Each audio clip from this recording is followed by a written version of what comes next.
नमस्कार, मैं हूं साजिद हुसैन और आप देख रहे हैं सच आप तक न्यूज़। खबर अयोध्या से।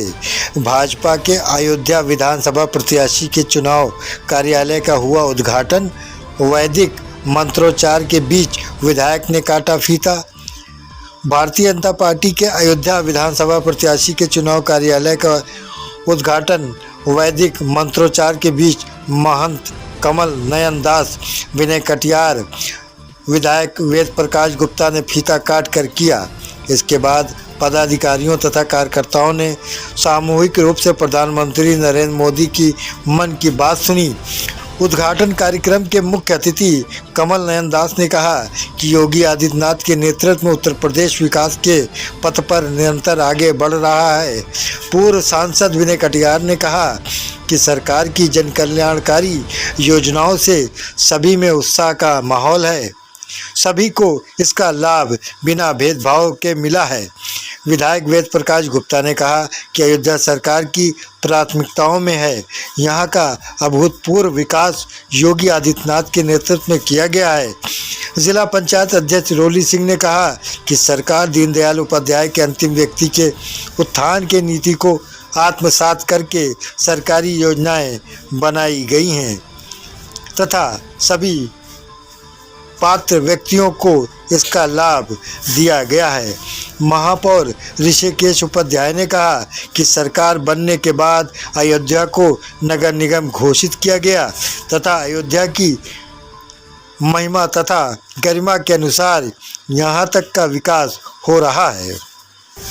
दीप उत्सव जैसे अलौकिक कार्यक्रमों से यहाँ पर्यटन की संभावनाएं तथा उससे रोजगार सृजन हो रहा है।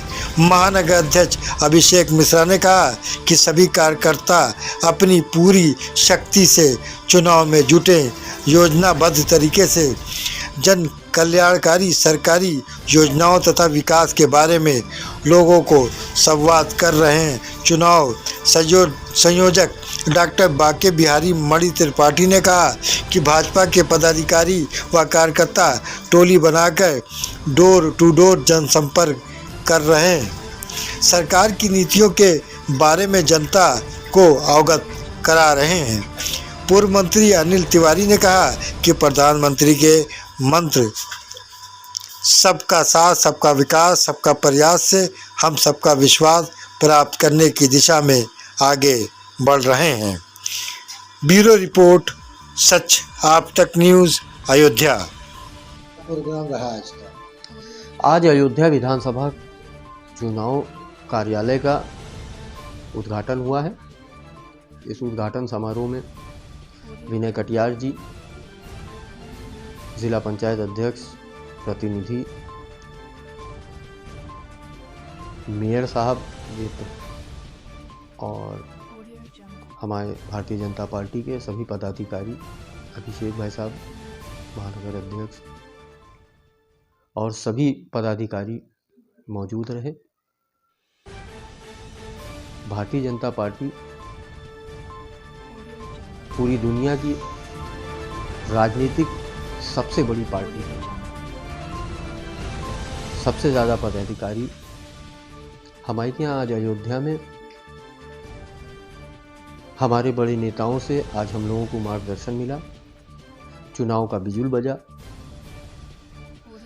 भारतीय जनता पार्टी के सभी पदाधिकारी 5 साल की ही मेहनत करते हैं जितनी आज हो रही है। ये माना जा रहा है कि जैसे वेद प्रकाश गुप्ता खड़े हुए तो सपा वाले बड़े खुश हैं कि इनका जनाधार नहीं है, आपकी जो है हमारी सीट आसान हो गई है। देखिए, भारतीय जनता पार्टी से वेद प्रकाश गुप्ता जी विधायक हैं। 2017 में यही पवन पांडे समाजवादी पार्टी से लड़े थे और मार्जिन लगभग 50,000 वोटों का था। इनको इसलिए लग रहा होगा कि मुख्यमंत्री जी का नाम शुरू में आया था, तो उनके मुकाबले में इनको ऐसा लग रहा होगा कि अब कैंडिडेट हल्का है। लेकिन इनको 2017 को याद रखना चाहिए कि 2017 में इन्हीं प्रत्याशी से 50,000 वोटों की मार्जिन से हारे हुए हैं और भारतीय जनता पार्टी ने 5 साल जो काम किए हैं उन कामों के ऊपर मैं आपको यकीन से कह रहा हूँ कि पांचों विधानसभा अयोध्या की दोबारा जीतने जा रहे हैं और मार्जिन आपकी 10 मार्च को आप देख लीजिएगा, हर सीट पे मार्जिन आपको बढ़ा मिलेगा। अयोध्या के व्यापारी जो वर्ग है वो वेद गुप्ता से बहुत नाराज है। ये हम लोगों को तो कहीं नहीं लगता कि व्यापारी कहीं से नाराज़ है, क्योंकि व्यापारी बंधुओं का इस भारतीय जनता पार्टी ने, जितना मैं जानता हूँ, बहुत साथ दिया है और गुंडों की सरकार 5 साल लोगों ने देखी है। उसके बाद से जिस तरह व्यापारी बंधु लगे हैं, आपको याद होगा 2017 में नोटबंदी के बाद चुनाव हुआ था, उस वक्त भी इस तरीके की बातें आ रही थी कि नोटबंदी हुई है और केंद्र सरकार की वजह से उत्तर प्रदेश में बहुत नाराज़गी होगी। 325 सीटें भारतीय जनता पार्टी 2017 में जीती थी और इंशाल्लाह अब की भी उसी के आसपास हम लोग जीत रहे हैं और पूरी बहुमत से सरकार बनाएंगे। ये भी माना जाता है वेद गुप्ता के बारे में कि आसानी से कोई उनसे मिल नहीं सकता। नहीं, ऐसा तो कुछ नहीं है। वेद प्रकाश गुप्ता जी बहुत सरल व्यक्ति हैं और अपने घर पे रोज़ सुबह मिलते हैं और सभी समाज के लोग उनसे मिलते हैं। बिल्कुल ईजी है, कोई ऐसा तो कोई मैंने कभी नहीं सुना।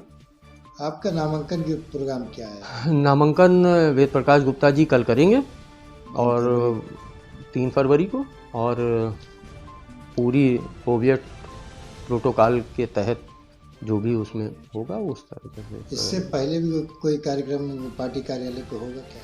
देखिए, पार्टी के कार्यक्रम चल रहे हैं, रोज़ चल रहे हैं, कल भी हैं, कल भी होंगे और आज कार्यालय का उद्घाटन हो ही गया है। क्योंकि बहुत टक्कर है सपा से, ये कहा जा रहा है, कोई रणनीति बनाई होगी? टक्कर कहीं से टक्कर नहीं है। मैंने आपको पहले भी बताया 2017 में 50,000 का मार्जिन रहा है, तो टक्कर आप किसको कहते हैं? 50,000 की मार्जिन को टक्कर थोड़ी ना कहते। कोई प्रत्याशी बदला होता तो मानते टक्कर। इस बार माहौल बदला हुआ है। कैसे माहौल बदला आपको लग रहा है? माहौल कहीं से नहीं बदला हुआ है। भारतीय जनता पार्टी ने बहुत काम किए हैं, हर समाज के हर वर्ग के लोगों के साथ कंधे से कंधा मिला के खड़े रहे हैं। चाहे वो कोरोना काल हो, कोरोना काल में हमारी पार्टी ने, हमारी सरकार ने हर वर्ग को सहायता पहुंचाई है। पूरी दुनिया में आप देख लिए, हिंदुस्तान में वैक्सीनेशन, आप मुकाबला कीजिए दूसरे मुल्कों से, आप देखिए नंबर 1 पे हमारे यहाँ वैक्सीनेशन, पूरी दुनिया में सबसे ज़्यादा वैक्सीनेशन परसेंटेज में हमारे यहाँ हुए हैं और हर समाज के लोगों ने उसका समर्थन किया है, हर वर्ग के लोगों ने समर्थन किया है, तभी तो हम पहुँचे करोड़ों के, हमने वैक्सीनेशन डोज लगवाए। उत्तर प्रदेश में बीजेपी की कितनी सीट आने को उम्मीद लग रही है? देखिए 350 तो हम लोग थे ही, और 350 के आसपास 350 हो जाए, 335 हो जाए, 325 हो जाए, इसी के आसपास हम लोग उत्तर प्रदेश में इंशाल्लाह जीते। सपा कह रही है 100 के अंदर सिमट जाएंगे। देखिए वो तो 47 पाए थे, तो अभी तो पहले वो अपने आंकड़े को देखें। दूसरे का आंकड़ा बताने से पहले अपने आंकड़े देखने चाहिए। अपना आंकड़ा बताएं कि उनका आंकड़ा क्या है। उनका आंकड़ा तो 400 है। इस बार पश्चिम में जयंत चौधरी और पूरब में ओम प्रकाश राजभर, ये किलाबंदी कर लिया है। देखिए जयंत चौधरी जी एक बड़े नेता हैं, लेकिन गलत जगह उन्होंने समर्थन दे दिया है अपने। जयंत चौधरी जी बहुत चीज़ें भूल गए हैं, धीरे धीरे उनको याद आ जाएगा। जाट समाज जो है उसमें 80% किसान वर्ग है। इनकी गलतफहमी किसान भाइयों से है